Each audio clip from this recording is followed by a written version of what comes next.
Welcome to your Foodnerd POS dashboard, your central hub for all restaurant operations. Easily access key metrics and navigate to essential reports for informed decision-making. From the extensive Reports menu, you can quickly pinpoint specific data. Here, we'll select the Rejection Report to uncover critical insights into customer order issues. The Rejected Orders report instantly summarizes key figures like total rejected orders and their value.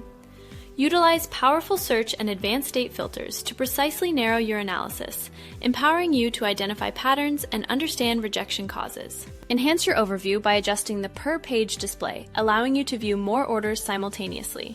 This customizable view provides a comprehensive look at all your rejected transactions. Delve into the details of each rejected order, including the specific rejection reason. This deep insight helps you pinpoint operational weaknesses or customer feedback trends.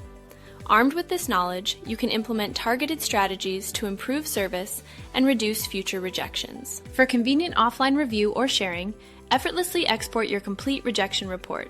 Choose from CSV, XLSX, or PDF formats to suit your analytical needs. Your professional PDF report is ready, presenting all rejected orders clearly and concisely.